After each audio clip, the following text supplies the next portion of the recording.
Hi, everybody. You're listening to Inherited, a sound-rich, solutions-focused youth storytelling podcast about the climate crisis. And I'm Shaylyn Martos, your Season 3 host.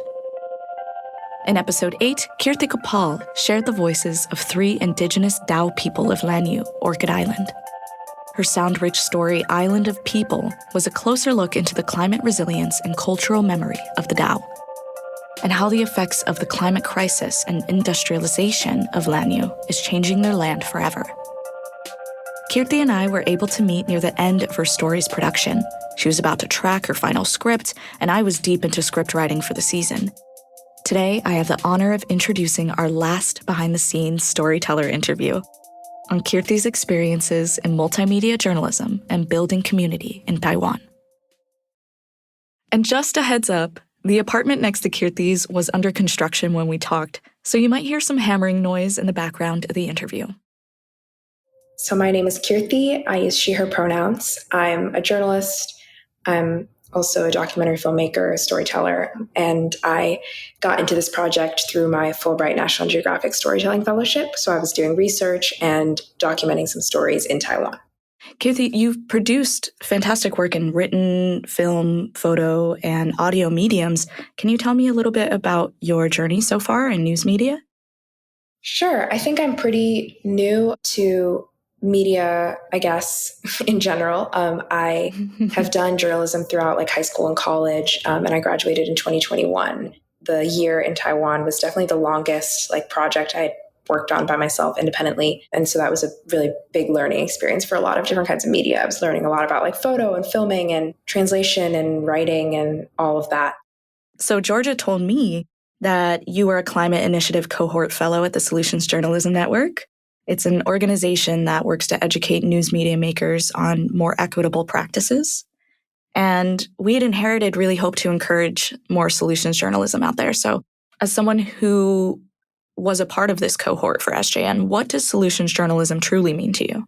That's a good question. And probably after a year of this fellowship, I should have a good elevator pitch answer. But I think solutions journalism is quality reporting on the ways to solve problems. And that can be really broad, but I think it could be highlighting a solution that works and how it's being implemented, and in a way that could potentially allow other people to implement a similar solution. It could also be looking at how a solution doesn't work and maybe what a solution is missing out on or not quite meeting the mark. So you and I, Keerti, are chatting later on in our season's production, and you're super close to wrapping up. It's been a full 6 months since you pitched to us at this point. What have you learned throughout this process? That's crazy. It's been 6 months.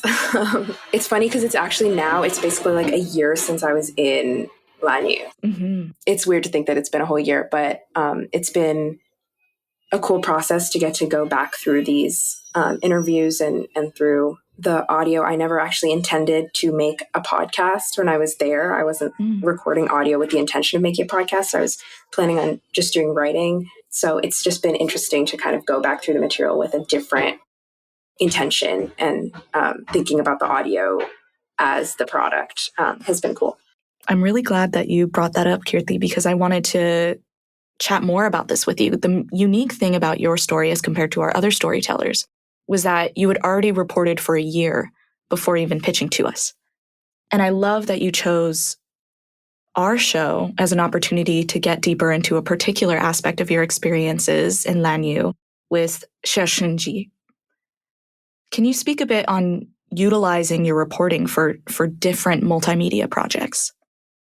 While I was there, I was thinking about different outputs, but a lot of what I was doing was also doing in-depth interviews and meeting people and just kind of exploring and learning without necessarily always knowing exactly what that was going to turn into in terms of a product. So there's challenging aspects of that for sure. But it was also a very cool, unique experience to have a lot of time to dive into just learning and listening and having 24 hours a day to kind of talk to people and understand a wider story. And I was looking at a few different locations and hearing about climate action and climate resilience and things like that. So it's really a cool opportunity. And Jules reached out to me on Twitter and told me about Inherited. And so that's how I found out about the podcast. And I, at that point, was looking for ways to kind of put some of the materials that I'd collected to use. And so this seemed like a cool opportunity to do that. For your fellowship, did you focus on Maran, or was he just a person that was a part of your project? So there's 3 people that I focus on in this episode, and those were 3 of the people that I met on Orchid Island, but I met a lot of people while I was staying there. And it's like about a 5,000 person population on the island. It's kind of easy to just like snowball meet people. Like you would meet one person and then you would meet their friends and then you would meet their friends, and it would just kind of spiral like that. And I was really lucky in meeting some people who like really helped me connect with other people and find people who are experts in different ways about different kind of parts of the ecology of the island or the movements of the island. There's a lot of environmental justice organizing that's happening on the island. They've been fighting to get nuclear waste removed from their island for decades, and that still hasn't happened. So there's like a lot of really impressive activism that's happening and really important activism that's happening. So I got connected with a lot of people through that. And Shishunji is someone who I met through a friend that I met like literally at a restaurant one day. I was like eating lunch and this girl was eating lunch next to me and we started talking, and then she offered to like drive me on her scooter. Her name's YY, and she actually helped me with some of the audio for the podcast. So that's beautiful. Cool as well. Well, shout out YY. Yeah, shout out YY. She's a real one. Yeah, and she's friends with Shishunji, and she connected me with him. And we would just hang out a lot and like go diving, and we would go to his farm in the woods, and he taught us a lot and was a great person to hang out with. So fantastic. It kind of was a lot of meeting people by chance. Yeah.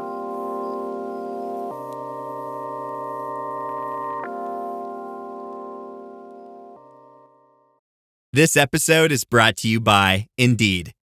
When your computer breaks, you don't wait for it to magically start working again. You fix the problem. So why wait to hire the people your company desperately needs? Use Indeed's sponsored jobs to hire top talent fast. And even better, you only pay for results. There's no need to wait. Speed up your hiring with a $75 sponsored job credit at Indeed.com/podcast. Terms and conditions apply. My cat Freddie loves to be brushed and cuddled. But stirring up his cat allergens meant sneezing and itchy eyes.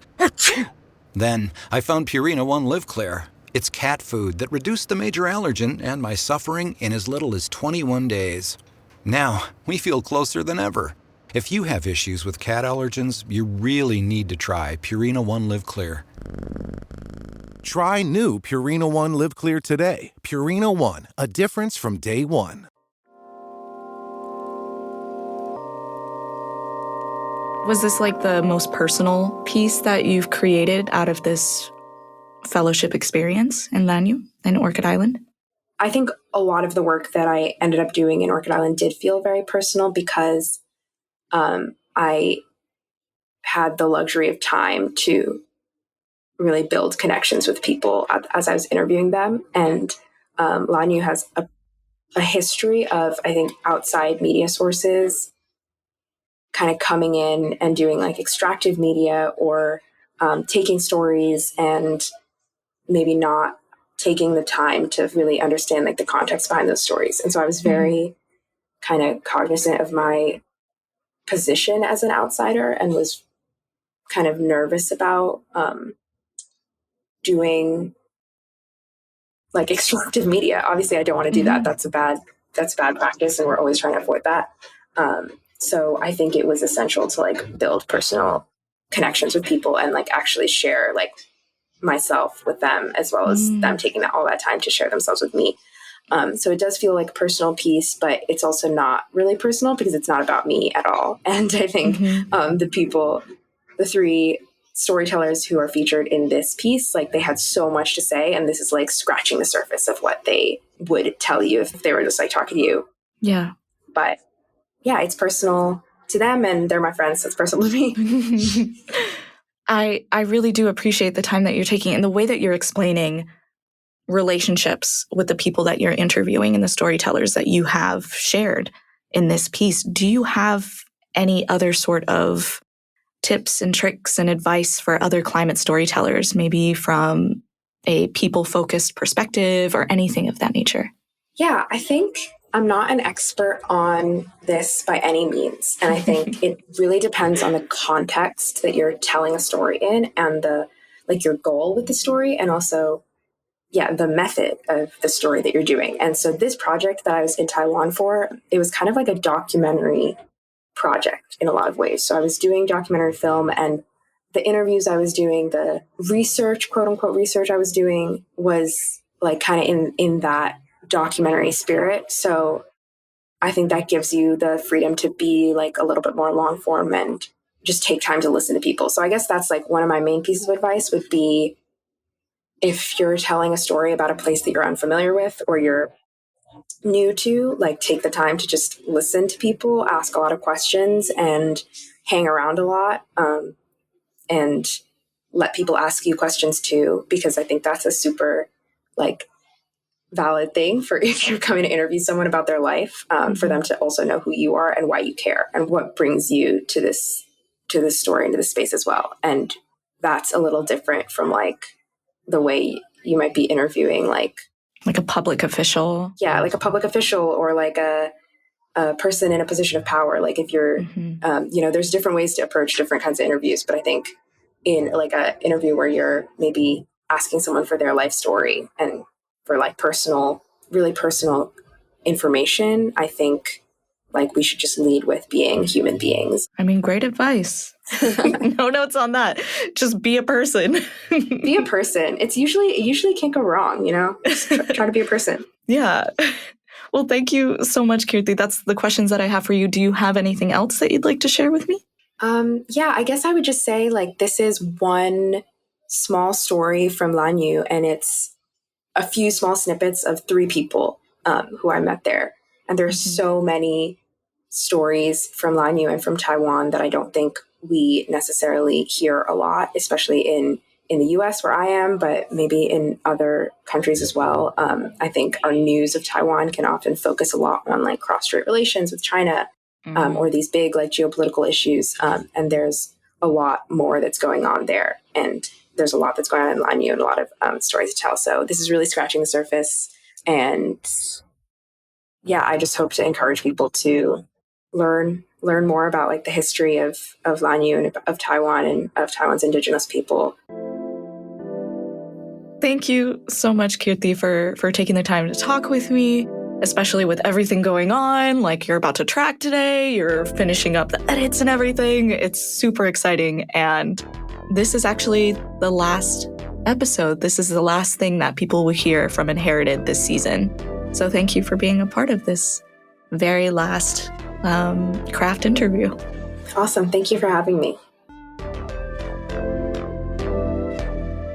Thank you for joining us for this bonus episode. We've reached the end of Season 3 of Inherited. My eternal love to every storyteller this season.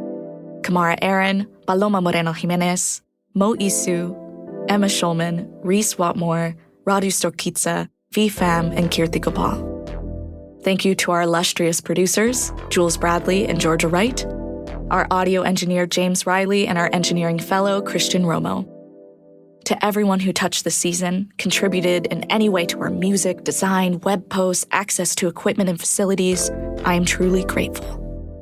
Inherited is brought to you by YR Media, a national network of young journalists and artists creating content for this generation. We're distributed by Critical Frequency, a podcast network founded by women journalists. For more information about our show, team, and storytellers, visit our website at yr.media/inherited. Sainama Asi for taking this journey with us.